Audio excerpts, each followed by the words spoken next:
굳게 지어져 가라. 오늘 말씀의 제목입니다. 에베소서의 주제가 교회를 세우시는 그리스도라는 것을 알죠. 다른 말로 말하면 성전을 세우시는 그리스도. 그렇죠? 성전 건축을 다른 말로 말하면 구원을 완성하는 구원의 또 다른 설명인 것을 알 수가 있습니다. 성전, 그러면 그들은 먼저 예루살렘에 있었던 성전을 생각했을 것이죠. 그러나 그 성전보다 먼저 있었던 것, 성막이었죠. 성막은 어떻게 지어졌나요?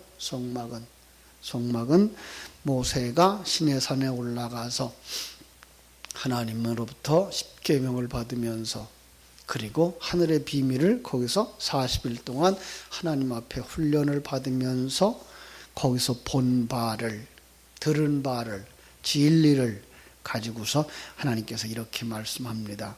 내가 그들 중에 거할 처소를 그들을 시켜 나를 위하여 짓되 물은 내가 네게 보이는 대로 장막의 식양과 그 기구의 식양을 따라 지을지니라. 이 식양이라는 단어를 개역개정판은 모양대로 이렇게 표현을 했지만 더 정확한 언어의 그 의미를 보면 그릇으로, 그러니까 진리를 담아서 그들에게 보여줄 그릇으로 지어라.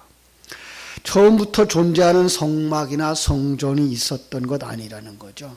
그것은 바로 구원의 진리, 특별히 하나님이 계획하신 하나님의 나라의 완성을 내다보도록 하셨던 것을 알 수가 있습니다. 그래서 성막을 이렇게 공부해 보면 알지만 성막의 모양들은 어떻게 되어 있죠? 문을 열고 들어가면 먼저 번제단이 있어요. 그 번제단에서 어린 양을 잡고, 그죠? 어린 양을 잡아먹었던 그 출애굽의 과정을 기억하면 되죠. 그래서 어린 양을 통해서 소추의 사함을 받고 그 다음에 들어가면서 물두멍을 지나요. 이스라엘 백성들이 출애굽을 하면서 홍해를 건넜던 것처럼 세례를 상징하는 손을 씻고 들어가는 거죠. 그러고 나면 성소로 들어가요. 성소에는 바로 그들이 광야 생활을 상징하는 것처럼 거기에서 만나를 상징했던 진설병이 있고, 그리고 구름 기둥과 불 기둥이 그들을 인도했던 바로 7 촛대가 있고, 그들의 기도가 하늘 보좌에 상달되어졌던 그 다음에 이제 향로가 있는 것을 우리가 발견하게 됩니다. 그 과정을 거쳐가야만 지성소에 들어가죠. 지성소는 바로 요한계시록에서 묘사하고 있던 사방의 길이가 똑같은 황금으로 되어진 바로 그런 곳, 바로 성전, 천국인 것을 우리가 알게 됩니다. 바로 이렇게 이 천국은 그림화되어진 것을, 구원으로 구원되어져 있는 것을 알 수 있어요. 그래서 이 성전의 기초는 오늘 20절에서 이렇게 말하죠. 20절입니다. 2장 20절. 너희는 사도들과 선지자들의 터 위에, 사도들과 선지자들이 전한 그 진리 위에 세우심을 입은 자라. 그런데 그 사도들과 선지자들이 전한 것이 무엇이냐? 그리스도 예수께서 친히 모퉁이 돌이 되신 거다. 다시 말하면 예수 그리스도를 통해서 보여주었던 그 진리가 기초가 되었던 것이다 라는 것을 알 수가 있습니다. 그렇죠? 그래서 마태복음 7장 24절로 25절에 보면 영원히 무너지지 않는 집을 어디다 지어요? 반석 위에. 오늘 우리가 찬송한 그 찬송처럼 우리는 모두 다 집을 짓는 자다. 우리는 모두 다 어떤 성전을 짓는 자인데, 어떤 사람은 성전을 짓는 것이 아니라 신전을 짓고, 어떤 사람은 정말로 성전을 짓는 자다라는 것을 알 수가 있습니다. 어떻게 성전이 반석 위에 지어야 되느냐? 반석이라는 개념은 깨지지 아니한 돌, 하나의 돌이에요. 하나. 모래 위는 나누어지고 찢어진 이 바로 세상, 잘나고 못나고 등수 매기는 개념을 갖다가 이렇게 말하는 것이죠. 그래서 세속적인 관점 위에다가 세운 것은 무너지는 집이고, 하나라고 하는 사실, 하나님의 그 진리 위에 세워진 집은 성전이다라고 말하는 거죠. 반석 위에 세운 집. 그래서 그 반석을 고린도전서 10장 4절에 보면은 바로 그리스도라 이렇게 표현하죠. 그 반석은 그리스도라. 그리고 이 반석 위에 교회를 세운다라는 것을 우리가 알 수가 있습니다. 오늘 말씀은 뭐라고 되어 있죠? 예수께서 친히 모퉁이 돌이 되셨다 이렇게 말하죠. 모퉁이 돌. 우리는 이제 우리 한국 건물을 교회 건물, 한국 건축의 건물을 생각하면서 모퉁이 돌 그리면 이제 그 기둥 밑에 주춧돌로 생각하고 있는데 아니요, 그런 개념이 아니라 이 모퉁이 돌은 그것이 그 모범이 되어지고 그것이 예가 되어져 이와 같은 재료로 집을 짓는다의 그 첫 번째 돌이 바로 모퉁이 돌인 거예요. 그러니까 성전이라고 하는 그 큰 건물은 예수님이 첫 번째 돌로 딱 서는 거예요. 예수와 같은 자들로 여기에 성전을 이룬다는 거예요. 그러니까 우리가 누가 되는 거예요?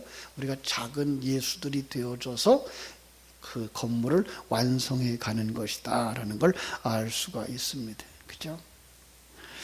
그 예수 그리스도라고 하는 것, 반석이라고 하는 것, 그 성전이 기초가 된다고 하는 것, 그건 우리는 이제 베드로의 신앙 고백 속에서 가져오죠. 베드로는 마태복음 16장에 가보면 예수님이 그렇게 물어보죠. 예? 너희가 나를 누구라고 하느냐? 그때에 베드로가 고백하기를 주는 그리스도시요 살아계신 하나님의 아들이시니이다 라는 고백. 예수님이 그러자 이렇게 대답해요. 너는 베드로라. 내가 이 반석 위에 내 교회를 세우리니 음부의 권세가 이기지 못하리라. 이 반석이 뭐예요? 살아계신 하나님의 아들, 바로 예수 안에 담겨진 그 하늘나라의 모든 비밀한 이야기들이라는 거죠. 어떻게 그분이 우리 안에 들어와서 우리를 작은 예수 만드신다고요? 바로 우리로 하여금 그를 먹으라라고 말하죠. 먹으라. 그래서 예수님이 어디에 태어났다 그래요? 마구간의 말구유에. 왜요? 우리 보고 먹으라고. 그죠? 그래서 예수님은 우리 속에 생명이 되셔서 들어오시는 것이죠. 우리가 예수님의 살과 피를 먹는 자들이 되어지는 거고요. 다시 말하면 이 마른 뼈와 같은 우리 속에 그죠? 그분이 생명으로 들어와. 그분이 우리의 생명이 되어지고 그리고 우리의 양식이 되어져서 우리를 살려내는 모습. 어떤 모습으로 살려내느냐? 우리를 내 모습 이대로 살려내는 게 아니라 예수님의 생명으로 살려내어져서 작은 예수로 만드는 것인 것을 우리가 알고 있을 수가 있습니다. 그래서 우리를 자기와 똑같은 자 만드는 거예요. 그게 성령으로 말미암아 시작되어지고 성령으로 말미암아 진행되어지며 성령으로 말미암아 완성되어지는 것, 이것을 마태복음 1장에서 족보에서 보여준 그림이라 이렇게 말씀을 드렸습니다. 세상의 타락한 자들은 그러한 성전과 관계없이 바벨탑을 쌓으려고 그러죠.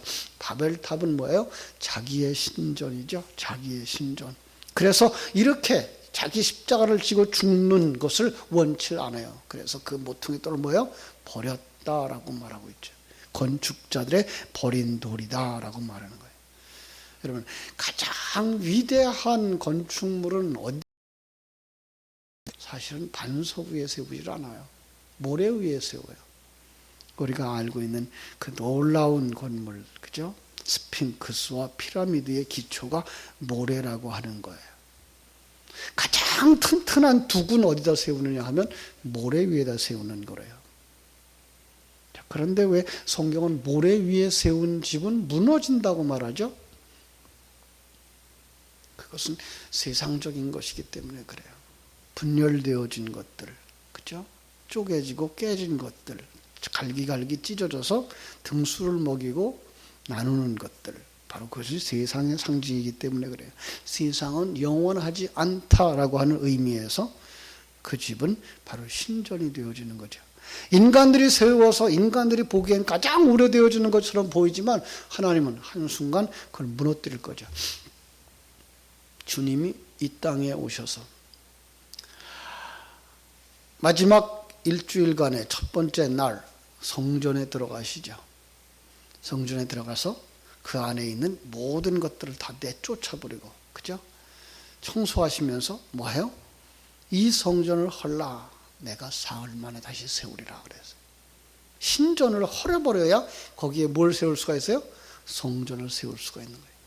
이제까지 나 중심에 자기를 위하여 누구든지 있어달라고 하는, 어린아이들로 말하면 부모도 나를 위해서 있어줘야 되고 선생도 나를 위해서 있어줘야 되고 이 세상도 나를 위해 있어줘야 된다고 생각했던 그 사상들이 다 무너져야 하나님의 계획대로 하나님에 의해서 하나님을 위하여서 세워지는 거죠. 그죠? 그게 바로 성전이 되어지는 거예요. 이런 진리를 가지고 우리에게 다가오시는 예수님, 우리의 모범이 되시는 거죠. 그런데 그 예수의 모범됨을 빌립보서 2장 6절로 8절에서는 이렇게 말합니다. 그는 근본 하나님의 본체시나 하나님과 동등됨을 취할 것으로 여기지 아니하시고 오히려 자기를 비워 종의 형체를 가지사 사람들과 같이 되셨고 사람의 모양으로 나타나사 자기를 낮추시고 죽기까지 복종하셨으니 곧 십자가에 죽으심이라. 하나님이신 그분이 종의 형체를 가지고 완전한 인간이 되어서 자기를 낮추시고 십자가를 지고 죽는 것, 이게 뭐예요? 이게 진리예요. 예수가 이렇게 죽으면 그 안에서 뭐가 살아나요? 그리스도가 살아나는 거예요. 오늘 성도들이 이제 무너지고 이렇게 죽어져서 자기 십자가를 지고 자기를 부인하는 자리에 들어가면 그 속에 뭐가 살아나요? 성전이 살아나는 거예요. 예수 생명이 살아나요. 그래서 예수화되어져요. 작은 예수. 예수님과 같이 겸손한 자 되어지고 자기를 희생해서 남을 살리는 자가 되어지는 것이죠. 예수님은 이 땅에 오셔서 그렇게 말씀하셨어요.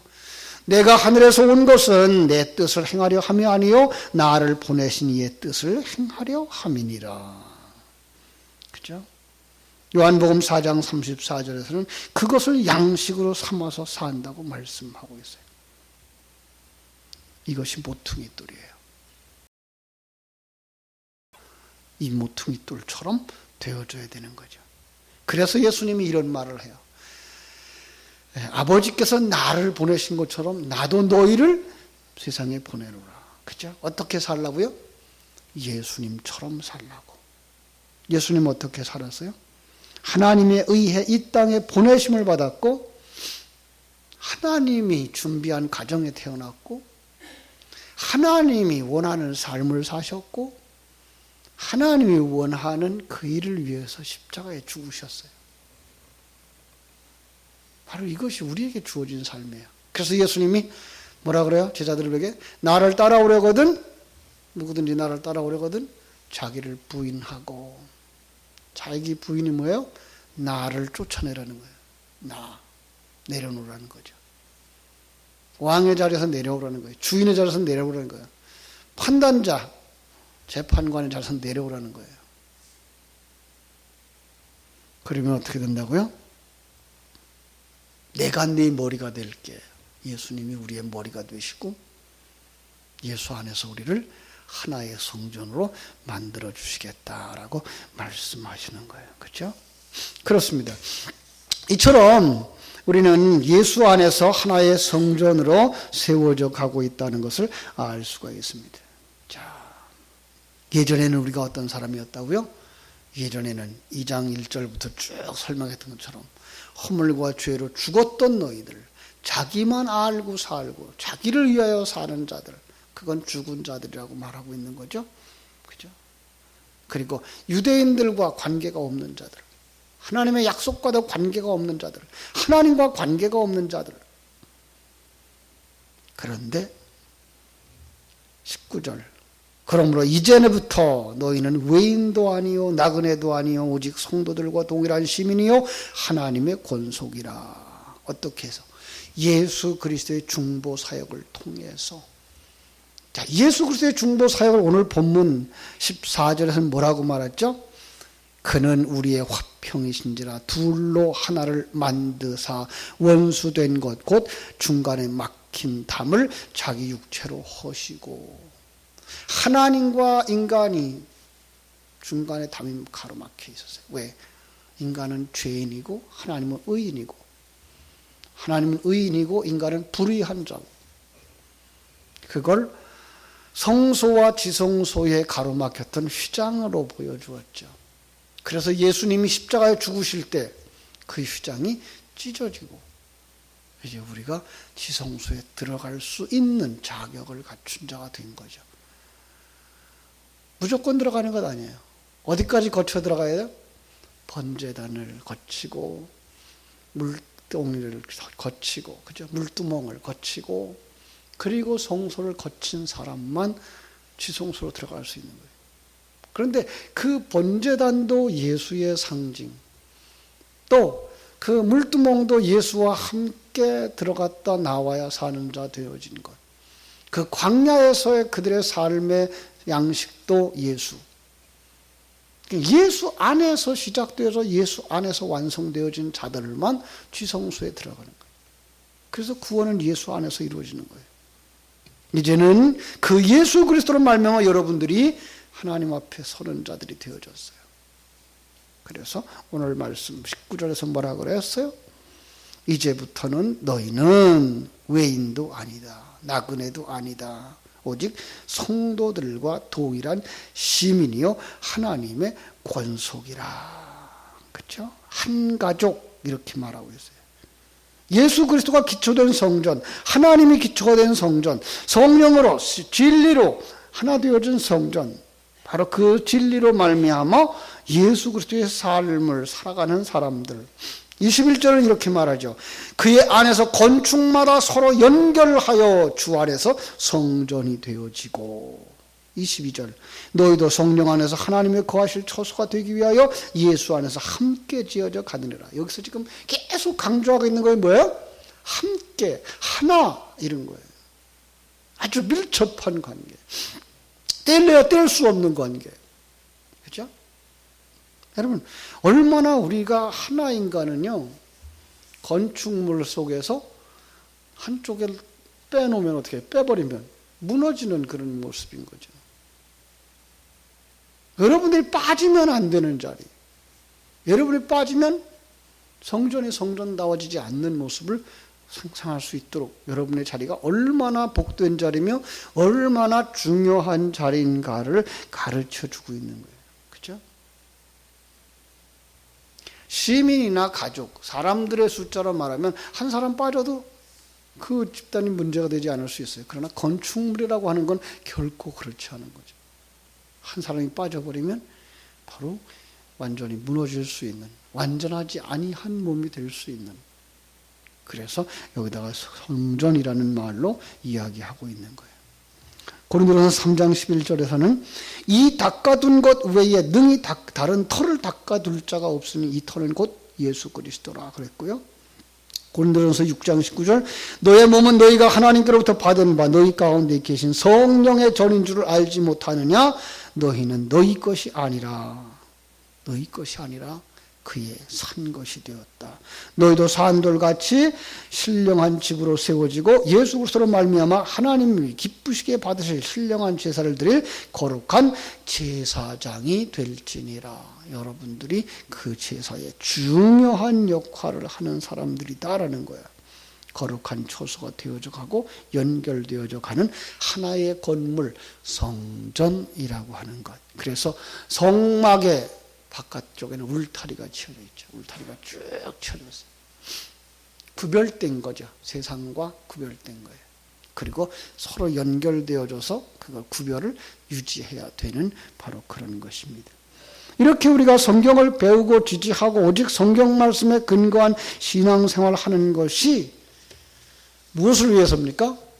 이 하나됨을 위해서입니다. 지식만 가지고서는 안 되는 겁니다. 그것이 생명이 되어지고 그것이 삶이 되어지고 정말 우리가 한 가족이로구나라는 것이 느껴지고 한 사람의 아픔이 내 아픔이 되어지고 한 사람이 얻은 그 영광이 모든 사람의 영광이 되어질 수 있을 만큼 우리는 한 가족같이 되어져야 되는 겁니다. 교회는 바로 한 가족입니다. 그래서 우리가 정말 그 속에서 함께 세워져 갈 때 건축물 속에서는 소리가 나지 말아야 됩니다. 그죠? 그래서 솔로몬 성전을 지을 때 어떻게 했죠? 돌을 그 건축을 하는 자리에서 다듬지 않았어요. 다 다듬어진 것들을 갖다 그냥 맞추기만 했어요. 어디서 다듬어질까요? 세상에서 다듬어지고 나면 천국에 들어가서 뭐예요? 그냥 딱딱 자리만 차지하면 되는 거예요. 네. 참으로 교회 속에서 우리는 진리와 생명의 말씀 속에서 함께 함구할 수 있어야 되고 그리고 함께 찬송할 수 있어야 되는 것입니다. 여러분들은 이제 하나님의 교회의 중요한 한 부분인 것을 깨달아 알고 그 자리에서 자기의 역할을 충성스럽게 잘 감당함으로 말미암아 이 지상에 있는 성전 안에서도 하나님께 영광을 돌리는 귀한 인물들이 되시기를 주님의 이름으로 축원합니다. 기도하겠습니다. 하나님 아버지 감사하옵고 감사합니다. 하나님께서 모세를 통하여서 보여주었던 그 하나님의 세계를 모세의 그 지략과 지혜 속에서 성막으로 세워졌고 그 성막 속에 하나님께서 기억하신 바 천국의 비밀들을 다 담아 주셨습니다. 아버지 하나님, 그 귀한 진리를 오늘 다시 에베소 교회를 통하여서 에베소서를 통하여서 우리에게 펼쳐 보여주시면서 너희는 함께 지어져 가는 성전이란다 라고 말씀하실 때에 정말 우리의 죄악 속에 남아있는 세속적인 관점들과 나 중심의 생각들을 잘라내고 깎아내고 다듬어서 성전의 모퉁이 돌이 될 수 있었던 예수 그리스도를 본받아 작은 예수로 교회의 한 부분을 채워갈 수 있는 사람들이 다 되게 하여 주시옵소서. 우리는 서로 연결되어져 있는 사람들이며 성령이 거하시는 성전을 만들기 위하여 나라고 하는 죄악이라고 하는 것들을 참으로 온전히 불살라버리게 해주시고 내 안에 순수한 정금 같은 믿음만 있어서 저희들이 수고하는 그 자리에 속한 되어져 아름다운 성전으로 완성되어져 갈 수 있도록 축복하여 주시옵소서. 그 아름다운 모습 장차 완성될 성전을 소망하면서 오늘도 삶의 현장 속에서 하나됨을 유지하고 그 하나됨을 위하여 자기를 내려놓을 수 있는 훈련하는 바로 그 아름다운 장소가 되도록 우리 하나님 교회를 축복하여 주시옵소서. 특별히 이 나라와 민족을 불쌍히 여겨주시고 이때에 예수의 사람들이 어떻게 나라를 위하여 무엇을 해야 할 것인가를 깨달아 알게 해주시옵소서. 자기의 자리가 얼마나 중요한 자리인 줄 알게 해주시고 한 사람도 자기의 자리에서 참으로 책임을 회피하는 것이 아니라 책임을 지고 자기의 그 역할을 충성스럽게 잘 감당할 수 있게 하여 주시옵소서. 그 자리에서 마땅히 죽어야 할 것 같으면 죽게 하시고 그 자리에서 모욕을 당해야 될 것 같으면 모욕을 당하면서라도 나라를 지킬 수 있게 해주시고 나라를 세울 수 있도록 아버지 하나님이여 예수 그리스도의 사람들을 붙들어 주시고 그리고 세워주시고 사용하여 주시옵소서. 이 세상이 점점 더 어두워져 가고 죄악이 관영해져 가고 내 이익을 위해서는 어떤 짓이라도 하고 있는 이러한 참 불의함 속에 살고 있는 모습을 우리가 보면서 나는 그러하지 아니한가 다시 한번 점검해보고 회개할 수 있는 사람들 되게 해주시고 그리고 주님의 뜻을 깨달아 알고 하나님 앞에 쓰임받기를 그래서 하나님 앞에 자신을 내어놓을 수 있는 하나님의 사람들이 되게 하여 주시옵소서. 이 나라의 주인이 백성들도 아니고 대통령도 아니고 하나님이신 것을 다시 한번 인정하며 하나님의 뜻이 이 나라의 뜻이 되어질 수 있도록 하나님께서 강하고 강하게 역사하여 주시기를 간절히 소원합니다. 장차 이 땅에서 살아야 할 우리 다음 세대들을 하나님께서 불쌍히 여겨주시기를 원합니다. 저들 속에 무엇이 진리이며 무엇이 건강한 삶인가를 모범으로 보여주고 갈 수 있는 선배들이 되게 하시고 모범자들이 될 수 있도록 하나님께서 이 땅에 있는 선배들의 모습들을 잘 만들어갈 수 있게 해주세요. 특별히 예수 안에서 오늘 우리가 믿음으로 살아가는 모습, 하나님의 영광을 위하여 사는 모습을 우리 자녀들에게 보여주고 갈 수 있도록 우리들을 다음 세대의 본이 되도록 축복하여 주시옵소서. 우리 교회가 바로 이러한 일을 위해서 헌신할 수 있게 해주시고 아름답게 쓰임받을 수 있도록 우리 하나님 복 주시기를 간절히 소원하며 오늘 하루의 우리의 삶도 그러한 아름다운 삶이 되도록 하나님 복 주시옵소서. 예수님의 이름으로 기도하옵나이다. 아멘. 하늘에 계신 우리